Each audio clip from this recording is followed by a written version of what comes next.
Bismillahirrahmanirrahim. Alhamdulillahirrabbilalamin. Wabihi nasta'in wa ala umurid dunia waddin. Kita lanjutkan kembali ikhwah pembahasan kita. Kita masih di pengantar sebelum masuk ke dalam kitab Bidayatul Mujtahid, ya, yang ditulis atau disusun oleh Ibnu Rushd Al-Hafidh Al-Qurtubi rahimahullah ta'ala. Nah, sekarang kita masuk ke poin yang ke-8, yaitu Madarisu Al-Fiqh. Ya, Madarisul Fiqh. Madaris jamak dari kata madrasah. Ya, jadi al-madaris atau al-madrasah al-fiqhiyah. Madrasah fikih. Madrasah di sini bukan maksudnya bangunan sekolah, bukan. Ya. Jadi yang dimaksud dengan madrasah fikih itu adalah thariqah atau manhaj yang diikuti oleh para fuqaha, kemudian diajarkan, ya, kemudian pengikutnya berkembang banyak. Jadi bukan berkaitan dengan bangunan atau lembaga madrasah fikih itu. Jadi madrasah fikih itu adalah cara berpikir, metodologi. Nah, itu lebih tepatnya. Jadi madrasah fikih itu adalah metodologi dalam berfikih, gitu. Metodologi fikih ini, ya, mereka ajarkan. Jadi masing-masing daerah itu nanti punya metodologi yang berbeda dengan daerah yang lain. Ada dua nanti madrasah atau metodologi fikih yang paling terkenal. Nah, jadi metodologi mereka berbeda dalam menyimpulkan hukum dari dalil yang ada. Dalilnya sama, tapi sudut pandangnya berbeda. Ya, cara mereka melihat dalil itu berbeda. Ya, metode mereka itu berbeda. Nah, istilah madaris al-fiqhiyah itu adalah istilah yang lebih dulu ada sebelum istilah mazhab. Nah, jadi di awal-awal Islam dulu, ya, ya di zaman para sahabat mulainya, di situ namanya madaris fiqhiyah. Jadi nggak ada istilah mazhab di zaman itu. Istilah mazhab itu muncul nanti di zamannya Imam Al-Mujtahidin, ya, mulai dari zamannya Imam Abu Hanifah, ya, di tahun ke-70 Hijriah itu. Nah, untuk memahami Al-Madaris Al-Fiqhiyah ini, nah, terlebih dahulu kita lihat dulu tartib zamani, ya, pembagian waktu dari, ya, rentang waktu zaman yang tiga itu, Qurun Al-Mufaddalah itu. Zaman sahabat itu dari abad keberapa sampai tahun keberapa sampai tahun keberapa, gitu. Zaman tabi'in tahun keberapa, tabi'ut tabi'in, begitu. Ya, biar antum tahu nanti. Jadi kalau ada, ya, ulama, ya, hidup dari rentang tahun ini sampai tahun ini, oh berarti dia golongan sahabat. Rentang tahun ini sampai tahun ini berarti dia golongan tabi'in, dan seterusnya. Maka di sini kita buatkan PowerPoint untuk meringkas, ya, pembagian tartib zamani dari, ya, tiga generasi terbaik itu. Untuk buka PowerPoint-nya di zaman sahabat. 6. Ya, di zaman sahabat, kalau zaman sahabat itu mulainya dari al-mab'ats, dari diutusnya Nabi SAW sampai tahun 120 Hijriah. Gitu ya. Jadi sampai tahun 120 Hijriah dari zamannya Nabi, ya, itu disebutnya dengan zaman sahabat. Jadi sahabat yang terakhir itu adalah At-Tufail, ya, Amir ibn Wa'ilah Al-Laythi namanya. Ya. Beliau wafat pada tahun 115. Ya. Ada yang mengatakan 120. Ya, maka kita ambil. Ini bukan tahdid yang spesifik, ya, tidak, yang presisi tidak. Ini bukan hitungan presisi, ini hanya hitungan kasarnya saja. Dari hitungan kasarnya, sahabat yang terakhir wafat itu adalah tahun 120 Hijriah. Maka kita katakan zaman sahabat itu berakhir di tahun 120 Hijriah ini. Nah, jadi sahabat yang terakhir wafat itu namanya adalah Abu Tufail. Ya, beliau adalah seorang sahabat yang tinggal di Makkah, wafat di Makkah beliau. Nah, ada yang mengatakan, ya, Anas bin Malik yang terakhir wafat. Jadi Abu Tufail ini adalah secara umum sahabat yang paling terakhir wafat. Kalau Anas, kalau tidak salah itu tahun 110 kalau Anas, kalau tidak salah. Ya, kalau beliau adalah yang terakhir wafat di Madinah, kalau Anas. Nah, kalau Abu Tufail ini yang terakhir wafat secara keseluruhan dari sahabat, itu tahun 115 Hijriah. Nah, ya, jadi sampai tahun 120 itu sudah zamannya para sahabat sudah berakhir di situ. Kemudian zaman tabi'in itu dari tahun 100 Hijriah sampai tahun 170 Hijriah. Berarti tahun 100 sampai 120 itu masa peralihan itu. Ya, zaman sahabat ke zaman tabi'in. Nah, ya. Jadi tahun 100 Hijriah itu sudah masuk ke zaman tabi'in. Sekali lagi, ini bukan tartib yang presisi. Ya, ini adalah ya kisaran kasarnya saja. Nah, adapun tabi'in yang terakhir wafat itu tahun 181 dia. Ya, wafat di Baghdad, ada namanya Khalaf. Ya, Khalaf ibn Khalifah namanya. Khalaf ibn Khalifah ini tabi'in yang wafat tahun 181 di Baghdad. Nah, kemudian zaman tabi'ut tabi'in ya, itu tahun 170 Hijriah sampai tahun 220. Kan tadi kita katakan tabi'in yang terakhir wafat itu 181. Kita katakan zaman tabi'in berakhirnya tahun 170. Ya, kurang lebih begitulah ya. Ini nggak harus presisi begitu. Ini kisaran kasar saja nih. Ya, maka di kitab-kitab mungkin bisa temukan berbeda-beda. Nah, jadi nanti Anda menemukan ada ulama yang lahir antara tahun 100 sampai tahun 170, oh berarti dia tabi'in bisa jadinya. Kalau dari 170 sampai 220, ya bisa jadi adalah tabi'ut tabi'in. Ada. Nah, tadi kalau sahabat yang terakhir wafat Abu Tufail, kalau tabi'in yang terakhir wafat Khalaf ibnu Khalifah. Nah, kalau tabi'in ya, yang terakhir wafat itu namanya Al Hasan ibnu Urfah. Ya, Hasan ibnu Urfah. Ya. Wafat di sebuah tempat namanya Samura. Ya. Dia adalah tabi'ut tabi'in yang terakhir wafat. Baik. Ini dia tartib zamaninya. Kita kembali ke kitab.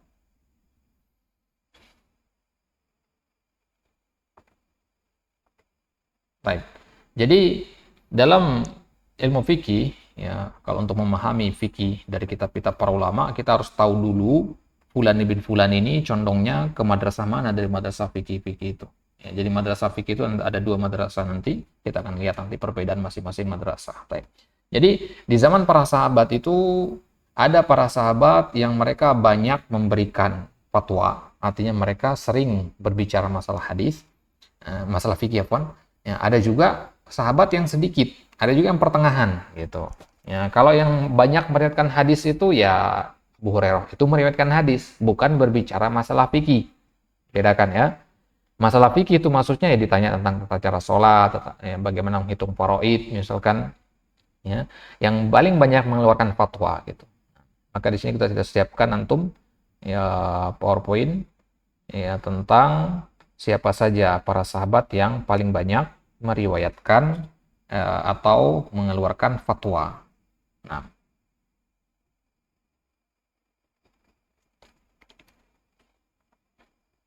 antum bisa lihat di PowerPoint. PowerPoint Fuqaha Sahabah. Sekarang kita lihat siapa saja para sahabat yang paling banyak berfatwa dalam masalah-masalah fikih.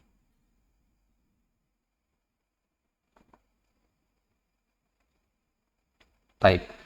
Ya, jadi fuqaha sahabah itu ya para ahli fikih dari kalangan sahabat, itu jumlah mereka ada banyak. Ya, kita akan lihat sekarang di sini siapa saja mereka. Taib. Kita bagi mereka menjadi 3 bagian berdasarkan banyak atau sedikitnya fatwa mereka pernah keluarkan. Yang pertama al-muksiruna minal futya, yang paling banyak meriwayatkan ya, atau menyebutkan berfatwa, gitu ya, paling banyak berfatwa. Ya, yang pertama adalah Umar. Ya, Umar ini karena khalifah ya, sering ditanya tentang masalah-masalah fikih, dan Ali bin Abi Thalib, Abdullah bin Mas'ud, kemudian Aisyah, ya, perempuan biasanya nanyanya masalah fikih ke Aisyah, mau nggak mau Aisyah akan berfatwa kan begitu. Nah, kemudian Abdullah bin Abbas, ya, kemudian Abdullah bin Umar, ya, kemudian Zaid bin Thabit, ya, ini adalah ya 7 ulama ya di kalangan para sahabat yang paling banyak ditanyai masalah fikih. Ada Abu Hurairah di situ? Karena Abu Hurairah meriwayatkan hadis, bukan meriwayatkan fikih, fatwa, beda itu. Ya, 2 hal yang berbeda itu. Kemudian yang kedua, kelompok yang kedua adalah mutawassitin fil futya, yang sedikit atau pertengahan dalam meriwayatkan ya atau dalam berfatwa gitu ya. Jadi dia berfatwanya ya dikatakan banyak tidak, dikatakan sedikit juga tidak. Siapa saja mereka? Yang pertama Abu Bakar. Abu Bakar ini nggak terlalu banyak meriwayatkan fatwa dia. Ummu Salamah, Anas bin Malik, Abu Sa'id Al-Khudri, Abu Hurairah. Nah, Abu Hurairah masuk ke sini dia. Jadi sedikit berfatwa, tapi banyak meriwayatkan hadis. Utsman bin Affan, Abu Musa Al-Asy'ari. Nah, ini diantara yang ya pertengahan, tidak terlalu sedikit, tidak terlalu banyak. Kemudian minal mukillin fil futya, kelompok yang ketiga itu yang sedikit sekali memberikan fatwa. Jadi jarang ditanya masalah fikih, atau mereka ditanya tapi mengalihkan kepada para sahabat yang lain. Udah tanya yang lain, tanya Umar gitu. Kayak Abu Bakar kalau ditanya satu permasalahan, ya, seringnya dia nyuruh ke Umar aja. Gitu. Itu juga Umar kadang sering nyuruh ke Abu Bakar. Gitu. Ya, bentuk zuhud mereka tuh. Ya. Ya, di antara sahabat yang sedikit berfatwa itu ada Abu Mas'ud ya, Al-Ansari, ya, kemudian ada Abu Ayyub Al-Ansari, ada Abu Dzar Al-Ghifari, ada Abu Barzah Al-Aslami, ada Asma binti Abi Bakar, putrinya Abu Bakar, ada An-Nu'man bin Bashir, ada Ammar bin Yasir. Nah, ini dia sahabat-sahabat yang sedikit memberikan fatwa. Baik. Jadi ini antum harus pahami dulu ya sebelum antum membahas tentang madaris al-fiqhiyah. Baik, kita kembali ke kitab. Maka madrasah-madrasah fikih itu ya dibagi menjadi dua. Nah, di sini dikatakan yuradu bimadarisil fiqhi, yang dimaksud dengan madrasah fikih adalah at-tariqah, metode. Allati tanawal al-fuqaha min khilaliha litafri'at al-fiqhiyah. Yang metode inilah yang mereka gunakan dalam memutuskan perkara-perkara fikih yang sifatnya cabang. Dan ada dua madrasah yang terkenal, yaitu madrasah ahlul hadis dan madrasah ahlul ra'i. Madrasah ahlul hadis itu tempatnya di Hijaz, Makkah dan Madinah, sedangkan madrasah ahlul ra'i itu di Kufah. Nah, sebelum kita lanjutkan ke kitab, jadi madrasah ahlul hadis itu juga dikenal dengan nama Madrasatul Madinah. Madrasah ahlul ra'i itu juga dikenal dengan nama madrasah Kufah atau madrasah Irak. Ya, kenapa dikatakan madrasah Madinah? Ya, karena memang yang menjadi ibu kota Islam pertama kali itu adalah Madinah. Ya, maka di Madinah lah pertama kali muncul madrasah fikih itu. Bahkan, ya, kenapa ada muncul madrasah fikih di Madinah? Ya, selain karena Madinah pusat Islam kala itu, juga karena Umar melarang para sahabat senior itu keluar dari Madinah. Nggak boleh pindah rumah, itu nggak boleh, tetap di sini. Gitu. Ya. Tujuannya apa? Agar mereka itu dijadikan tempat-tempat minta fatwa. Jadi mereka ini dijadikan sebagai sumber fatwanya para penduduk kota Madinah. Bahkan orang-orang dari daerah luar, dari Mekah, dari Irak dan sebagainya datang itu ke Madinah untuk minta fatwa dari kibar ini. Nanti kalau para ulama kibar ini keluar dari Madinah, nanya ke siapa lagi? Di antara yang kibar-kibar itu ada Zaid bin Thabit, itu ada Abdullah bin Umar, ada Aisyah, itu nggak boleh keluar, dilarang sama Umar ketika Umar jadi khalifah. Tentu larangan itu sifatnya ya anjuran saja, ya tidak mengharamkan, tidak. Nah, kemudian adapun madrasah Irak atau madrasah Kufah, ya itu muncul disebabkan hijrahnya banyak sekali para sahabat ke Irak waktu itu. Ya, jadi banyak sahabat itu hijrah dari Madinah ke Irak. Ya, bahkan sebutkan dalam beberapa kitab itu lebih dari 300 sahabat hijrah dari Madinah ke Irak dan daerah sekitar Irak. Kenapa? Ya karena waktu itu kan kekhalifahan itu ya, pusat Islam itu di Madinah kan awalnya. Kemudian pindah ke Syam, ya ke Damaskus, kemudian pindah lagi ke Irak. Gitu. Ya, pindah lagi ke Irak karena pusat pemerintahan sekarang pindah ke Irak, ya jadinya ya para sahabat juga ikut gitu pindahnya ke Irak. Nah, di antara sahabat yang ya kemudian di sana itu ada Ali bin Abi Thalib, ada Ibnu Mas'ud, ada Anas bin Malik itu dari kalangan sahabat, yang dari kalangan tabi'in itu ada Imam Abu Hanifah, ada Masruq, ya, ada Syuraih Al-Qadi dan seterusnya. Nah, ya, jadi ini dua madrasah ya fikih ya di zaman itu, di zaman sahabat dan zaman tabi'in. Sekarang di sini dibawakan kita oleh penulis sebuah jadwal, sebuah tabel yang menyebutkan perbedaan atau karakteristik dari masing-masing madrasah itu. Ya, ada tabel di sini untuk bisa lihat. Al-Madrasatul Ula, madrasah yang pertama adalah Madrasah Ahlul Hadis atau Madrasah Ahlul Hijaz atau dikenal dengan Madrasah Al-Madinah tadi. Mayyizatuha artinya karakteristiknya ya, ciri-cirinya, ciri-ciri khas dari madrasah yang pertama ini adalah al-ihtimam bil hadis wa riwayatihi. Nah, perhatian mereka yang begitu besar terhadap ilmu hadis, terutama ilmu hadis riwayah. Ilmu hadis kan ada dua ya, riwayah dan diroyah. Mereka lebih fokus kepada riwayah. Jadi sanad itu ada sesuatu yang sangat penting bagi mereka. Maka yang ada ucapan yang terkenal di kalangan Ahlul Hijaz kala itu, ya, Sammilana rijalakum. Sammilana rijalakum itu disebutkan kepada kami nama rijal-rijal kalian. Ya, jadi kalau ada orang membawakan suatu hadis, ya kepada penduduk Madinah atau penduduk Mekah, maka nanya orang-orang Madinah ini, "Samirana rijalakum," sebutkan sanatnya. Ya, kalau sanatnya antum nggak bisa sebutkan atau sanatnya bermasalah, nggak akan diterima ucapan. Ya, sedemikian besarnya perhatian penduduk Madinah kala itu dengan masalah sanad atau masalah periwayatan hadis. Kemudian karakteristiknya yang kedua adalah karohatu fardil masail. Mereka tidak terlalu suka ya untuk ya membahas permasalahan yang ke cabang-cabang itu. Ya, lebih fokus kepada permasalahan-permasalahan pokok gitu. Mereka fokus dalam permasalahan-permasalahan pokok, adapun permasalahan-permasalahan yang sekiranya tidak dibutuhkan sama manusia itu mereka nggak bahas. Ya, gitu. Jadi ya, mereka tidak melepas akal sebebas-bebasnya. Ya. Taib. Maka nasyatiha, kemudian di mana pusat perkembangan dari madrasah Alul Hadis ini? Pusatnya ada di Al-Madinah Al-Munawwarah. Maka sampai sekarang itu madrasah Alul Hadis ya. Bahkan mungkin ya, mungkin karena itu juga ya, Fakultas Hadis itu pusatnya di Madinah gitu. Ya, kalau di Makkah itu malah Fakultas Quran ya banyak gitu. Nah, mungkin sesuai dengan karakternya juga ya. Hadis itu kan banyaknya Nabi sampaikan di Madinah, sedangkan Al-Quran itu banyaknya turunnya di Mekah, kan 13 tahun Nabi di Mekah. Taib. Kemudian ulama UHA, siapa saja ulama dari madrasah Ahlul Hadis ini atau Ahlul Hijaz, yaitu para sahabat yang tinggal di Madinah. Ada Ibnu Abbas, ada Zaid bin Thabit, ada Umar, dan sebagainya. Kemudian ada Al-Fuqaha Us-Sab'ah. Nah, perhatikan. Ada Al-Fuqaha Sab'ah, 7 ahli fikih. Jadi istilah ini ya, kalau disebutkan di kitab-kitab nanti, ya, pendapat ini ya diijma'i oleh fuqaha as-sab'ah. Nah, 7 ahli fikih di Madinah. Ya, di zamannya tabi'in. Siapa itu? Fuqaha as-sab'ah itu ada Ibnu Musayyib, Sa'id Ibnu Musayyib, dan ada Abdullah Ibnu Zubair, ada Al-Qasim Ibnu Muhammad, ada Kharijah, bukan Kharij di situ ya, Kharijah di situ. Ada Abu Bakar Ibn Abdurrahman, ada Sulaiman Ibnu Yasar, ada Ubaidullah Ibnu Utbah. Nah, ini 7 orang yang dikenal dengan nama Al-Fuqaha Us-Sab'ah. Nah, bagaimana cara menghafalnya? Di sini kita siapkan untuk PowerPoint-nya untuk memudahkan menghafalkan mereka ini. Nah, disebutkan di dalam sebuah bait yang bagus untuk dihafalkan ini.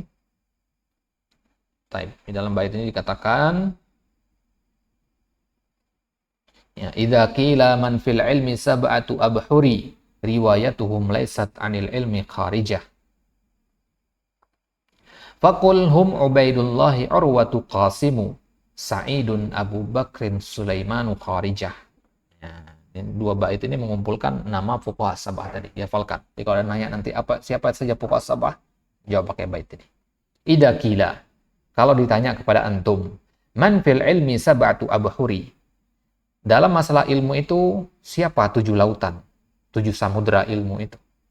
Ya, jadi kalau para ulama itu adalah lautan, mereka ini samudra. Ya. Riwayatuhum laisat anil ilmi kharijah. Artinya, riwayat para ulama itu, riwayat ilmu-ilmunya para ulama yang lain, nggak akan keluar dari ilmu 7 orang ini. Gitu maksudnya. Ya, yang mana kita tahu bahwasanya samudra itu kan lebih luas daripada lautan. Jadi kalau kita telusuri lautan-lautan ilmu, itu akan berakhir kepada samudra-samudra ini. Untuk telusuri lautan ilmu dari Imam Ahmad misalkan, maka pasti akan kembali kepada salah satu dari 7 samudra ini. Ya, jadi kalau ditanya siapa 7 samudra ilmu itu, yang ilmunya para ulama itu bersumber ke sana, ya, ujungnya pasti akan bermuara ke mereka. Mereka itu adalah yang pertama Ubaidullah. Ya, Ubaidullah. Ubaidullah ini siapa? Ubaidullah ini nama lengkapnya adalah Ubaidullah ibnu Abdullah ibnu Utbah ibnu Mas'ud. Nah, cucunya Ibnu Mas'ud. Ya, ya. Nah, Abdullah bin Utbah ibnu Mas'ud. Kemudian ada Urwah. Ya, Afwan, ya. Bukan cucunya Abdullah bin Mas'ud ya. Anak kurang yakin di sini. Abdullah bin Utbah ibnu Mas'ud. Allah alam ya. Ya. Nanti kita cross check lagi apakah benar itu cucunya Ibnu Mas'ud atau bukan. Baik, kemudian Urwah, ya. Nama lengkapnya adalah ya, Urwah ibnu Zubair ibnu Al-Awwam ibnu Khuwailid. Nah, ini anak dari Az-Zubair bin Al-Awwam. Ya, anak dari Urwah, anak dari Az-Zubair bin Al-Awwam namanya Urwah. Nah, saudara dari Abdullah ya, Abdullah bin Zubair. Baik. Nah, ini kalangan tabi'in berarti semua mereka ini. Kemudian Qasim. Ya, siapa itu Qasim? Ya, Qasim itu nama lengkapnya adalah Al-Qasim ibnu Muhammad ibnu Abi Bakar As-Siddiq. Nah, dia ini adalah cucunya Abu Bakar As-Siddiq. Nah, kemudian Sa'idun. Sa'idun itu siapa? Sa'id ibnul Musayyab. Ya, Sa'id ibnu Al-Musayyab. Ya, Ibnu Hazan ibnu Abi Wahab Al-Makhzumi. Sa'id al-Musayyab. Nah, ya, kemudian Abu Bakar. Siapa itu Abu Bakar? Abu Bakar ibnu Abdurrahman ibnu Al-Harith. Abu Bakar ibnu Abdurrahman bukan bukan ini ya. Bukan Abu Bakar As-Siddiq ya, bukan. Kemudian Sulaiman. Siapa itu Sulaiman? Ya, Sulaiman ini Sulaiman ibnu Yasar. Kemudian Kharijah. Ya, Kharijah ini siapa? Ya, pokok yang ketujuh. Nama aslinya adalah Kharijah ibnu Zaid ibnu Thabit. Berarti anak dari Zaid bin Thabit. Nah, bapaknya ya, pakar atau pentolan fikih di Madinah ya, di zamannya sahabat, anaknya pentolan fikih di zaman tabi'in. Nah, gitu. Nah, di sini kita lihat bagaimana para sahabat itu berhasil mendidik anak-anak mereka. Gitu. Ya. Imam melahirkan generasi imam, masya Allah. Ya, radhiyallahu taala anhum majma'in. Semoga Allah subhanahu wa taala meridhoi mereka semua. Tujuh ya, tujuh samudra ilmu ini. Ya, ya juga ya semoga Allah merahmati dan meridhoi ya para sahabat yang menjadi ya, pencetak ya para ya, generasi yang demikian berilmu ini. Baik, kita kembali ke kitab. Ini silakan di screenshot antum hafalkan dengan baik ya. Bait syair ini tadi kita ulang dari awal baitnya. Idza qila man fil ilmi sab'atu abhuri riwayatuhum laysat anil ilmi kharijah. Fakulhum Ubaidullahi Urwatu Qasimu Sa'idun Abu Bakar Sulaimanu Kharijah. Taib. Itu dia Fuqaha'u As-Sab'ah. Taib. Kemudian Fuqaha'u As-Sab'ah ini mazhab apa saja yang pakai metodologi Fuqaha'u As-Sab'ah? Artinya yang menisbatkan diri kepada madrasah Ahlul Hadis ini, mazhab apa saja? Ya, ada mazhab Malikiyah, Syafi'iyah, Hanabilah dan Zahiriyah. Selain apa berarti di sini? Hanafiyah. Hanafiyah itu masuknya madrasah Ahlul Ra'i nanti. Madrasah Kufah dia. Nah, jadi ya, mazhab Syafi'i, mazhab Hambali, mazhab Zahiri. Mazhab Zahiri ini ya, pengikutnya Ibnu Hazm Al-Zahiri ya. Ya, Ibnu Hazm Al-Zahiri ya, itu mazhab yang dikatakan mazhab yang kelima. Baik. Nah, jadi ada dua madrasah fikih ya pada zaman itu, yaitu madrasah Ahlul Hadis ya, bertempat di Madinah dan di ya Makkah ya, di Hijaz. Kemudian madrasah yang kedua yaitu madrasah Ahlul Ra'i ya, itu tempatnya di Irak ya, Kufah dan Basrah. Nah, kita cross reference ke PowerPoint.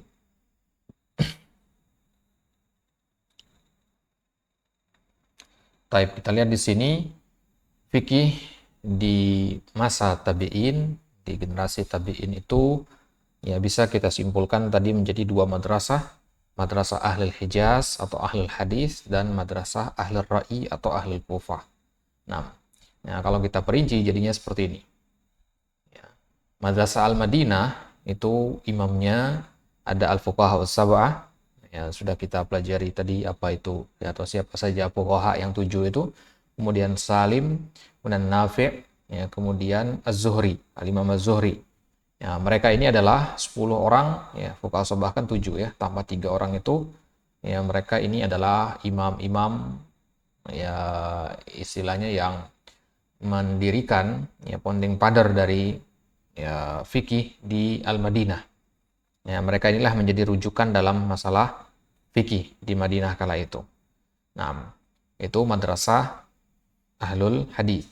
Nah, kalau di Makkah itu ada Atta, ada Tawus, ada Mujahid, dan ada Ikrimah. Nah, mereka ini di Makkah. Nah, dua tempat ini di Madinah dan di Makkah dengan 14 orang ini, mereka ini adalah yang disebut dengan madrasah Ahlul Hadis. Madrasah Ahlul Hadis sesuai dengan namanya, mereka itu mengedepankan hadis atas zahir nas. Ya, contohnya begini. Kalau terjadi pertentangan antara khobar wahid atau khobar ahad dengan kias. Kias kan logika, ra'i. Nah, khobar wahid atau khobar ahad itu nas, dalil.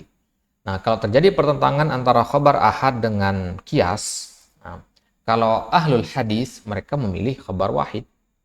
Nah, kalau ahlul ra'i mengambil al-kias gitu. Jadi mereka lebih mengedepankan ra'i daripada khobar wahid atau khobar ahad itu.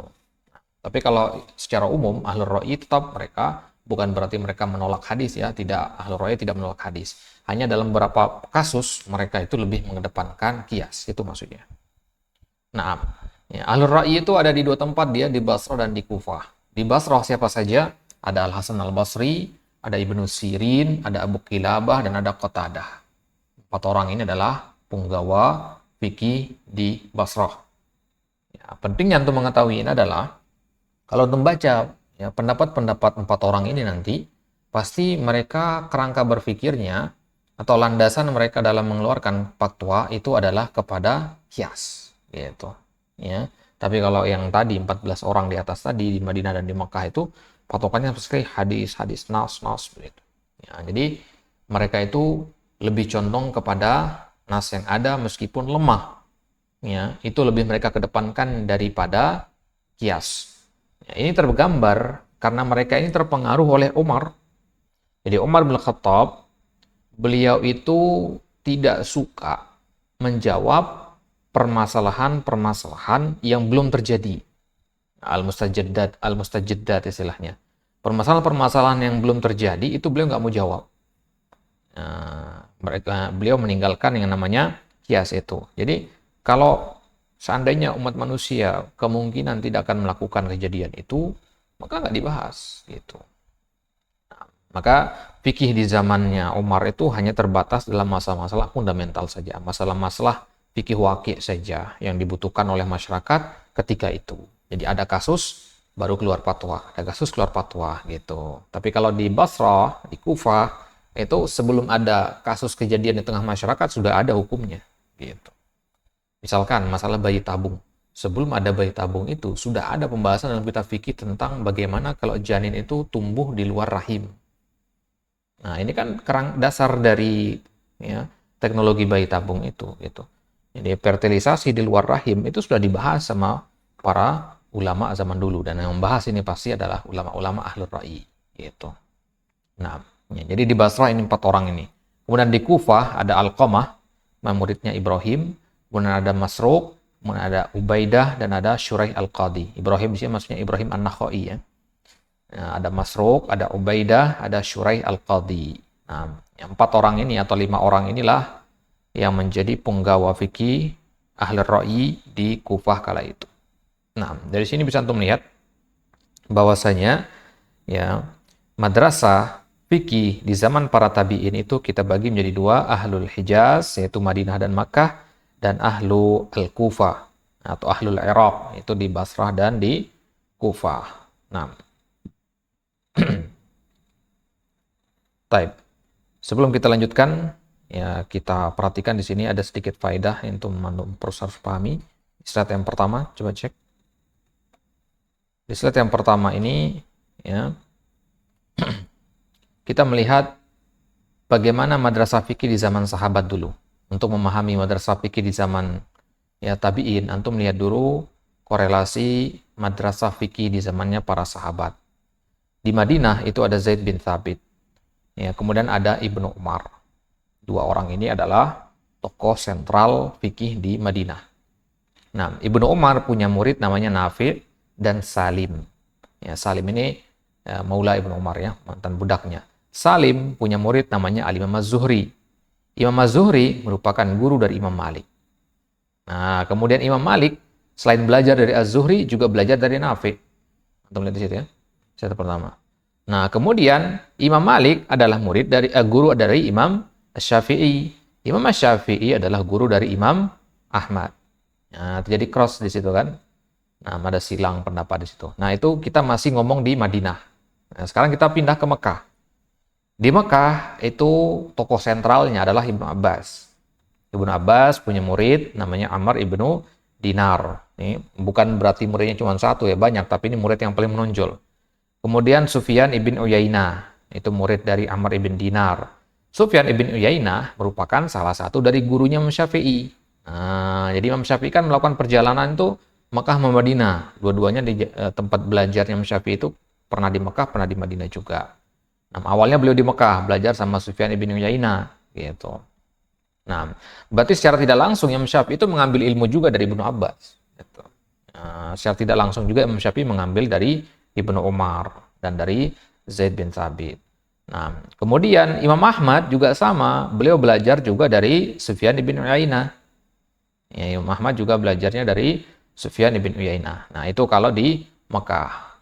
Nah, baik. Sekarang kita lihat, ini kan sudah kita ketemu 3 mazhab di situ. Mazhab Imam Malik, Imam Syafi'i, sama Imam Ahmad.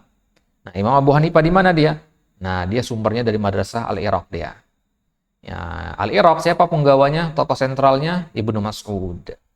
Kalau di Madinah Zaid bin Thabit sama Ibnu Umar, kalau di Mekah Ibnu Abbas, di Irak Ibnu Mas'ud. Ibnu Mas'ud, ya, murid utamanya adalah Alqamah. Alqamah punya murid namanya Ibrahim An-Nakhai. Ibrahim An-Nakhai punya murid namanya Hamad bin Sulaiman. Kemudian Hamad ini adalah guru yang paling berpengaruh kepada Imam Abu Hanifah. Pernah kita singgung di Tarikh Fikih ya, bahwasanya Imam Abu Hanifah berguru selama 18 tahun kepada Hamad bin Sulaiman ini. Nah, kemudian Imam Abu Hanifah punya murid namanya Muhammad Ibnul Hasan Asy-Syaibani. Ya, satu dari 2 syekh dalam mazhab Abu Hanifah kan. Ya, kalau dikatakan Asy-Syaikhan itu ya kalau bukan Abu Yusuf ya Muhammad Ibnul Hasan ini. Nah, kemudian Muhammad Ibnul Hasan ini berguru dari Imam Malik juga berguru dari dia. Ya, Anda perhatikan di sini ya. Berarti Imam Malik ini dia kan mazhabnya mazhab Maliki. Nah, secara tidak langsung dia juga berguru kepada Imam Abu Hanifah melalui perantara murid seniornya yaitu Muhammad Ibnu Al-Hasan. Kemudian Imam Syafi'i juga begitu, berguru dari Muhammad Ibnul Hasan tadi. Nah, berarti Imam Syafi'i juga secara tidak langsung belajar ya dari Imam Abu Hanifah begitu. Imam Malik ya secara tidak langsung berguru kepada Imam Abu Hanifah melalui perantara Muhammad Ibnul Hasan. Imam Syafi'i juga begitu ya secara tidak langsung. Yang tidak belajar mazhab Hanafi, ya, mazhabnya Imam Abu Hanifah itu adalah Imam Ahmad. Tapi kan beliau adalah murid dari Imam Syafi'i dan Imam Malik. Ya, mana Imam Syafi'i dan Imam Malik tadi kan berguru juga dari muridnya Imam Abu Hanifah. Nah, dari sini kita lihat bahwasanya 4 mazhab ini bukan mazhab yang terpisah, tidak ada korelasi satu sama lain gitu. Mereka saling mengambil ilmu satu sama lain. Ya, hanya saja Imam Abu Hanifah ya sendirian dia karena memang dia wafat sebelum sempat bertemu dengan Imam Malik. Ya, sebelum sempat bertemu dengan ya, ulama-ulama dari zaman setelahnya Imam Malik, Imam Syafi'i dan Imam Ahmad. Baik.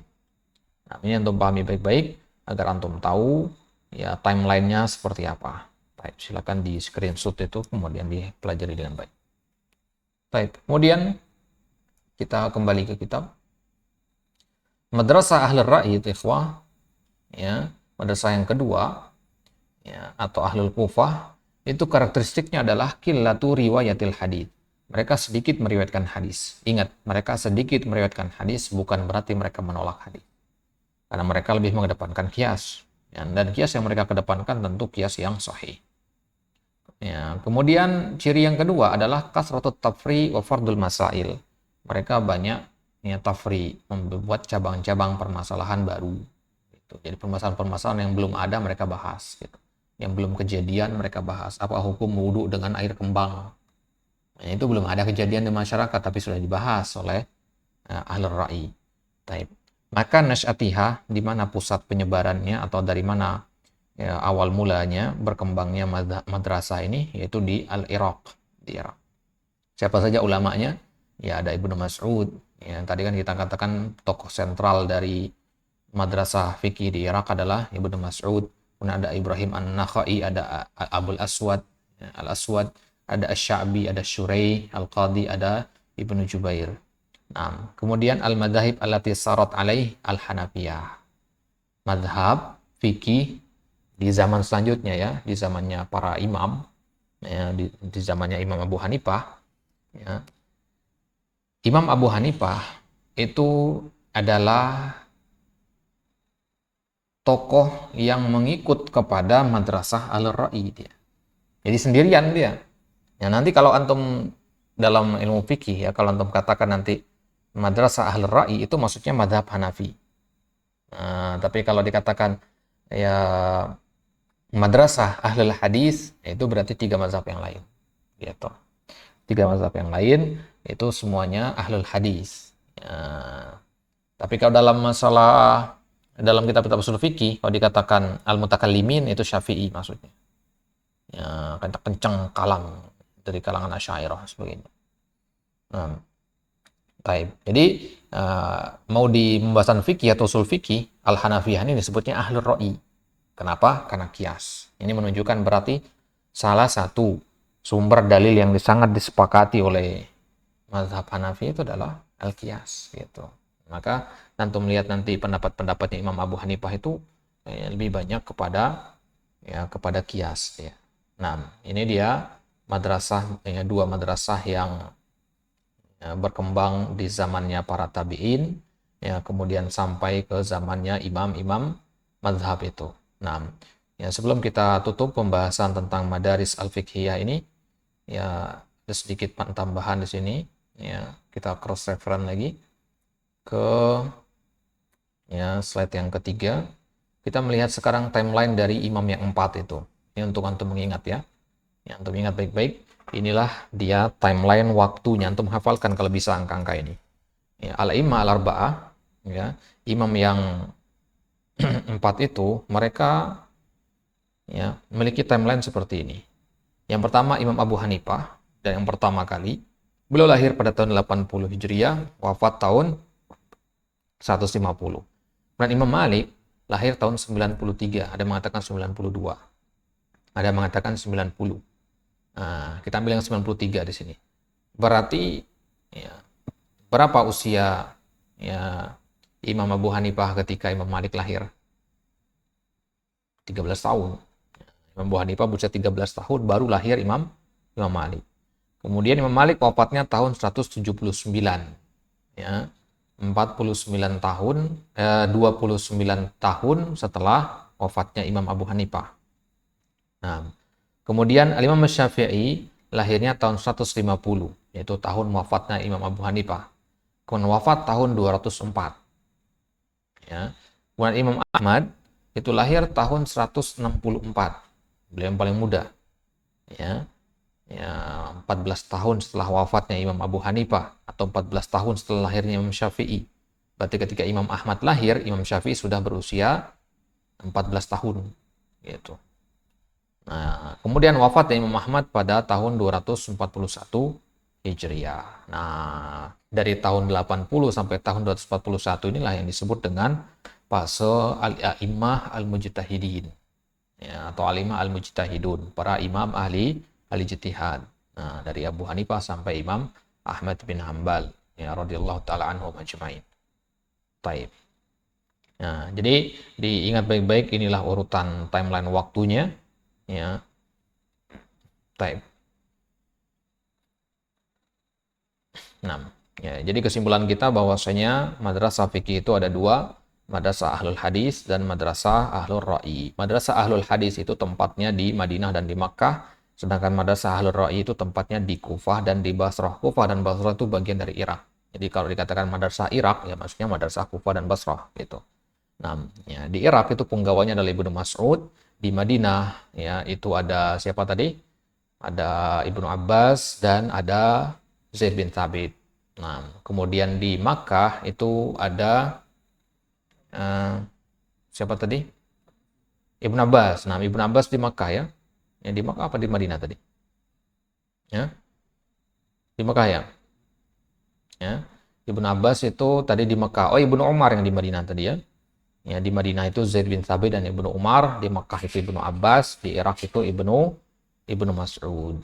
Nah, Taib, ini dia akhir pembahasan kita tentang Al-Madaris Al-Fiqhiyah. Insyaallah ta'ala di kesempatan selanjutnya kita ambil poin yang ke-8 yaitu Al-Ulum Asy-Syar'iyyah Al-Muta'alliqah bil Fiqh. Ya, masih tinggal berapa poin lagi? 2 poin ya. dua poin yang terakhir insyaallah baru kita masuk ke kitab Bidayatul Mujtahid bi'inillah. Taib. Insyaallah di poin yang ke-8 kita akan membahas ilmu-ilmu syariat yang berkaitan dengan ilmu fikih. Wallahu taala a'la wa a'lam. Sallallahu ala nabiyina Muhammadin wa ala alihi wa sahbihi wasallam. Wa akhiru da'wana alhamdulillahi rabbil alamin.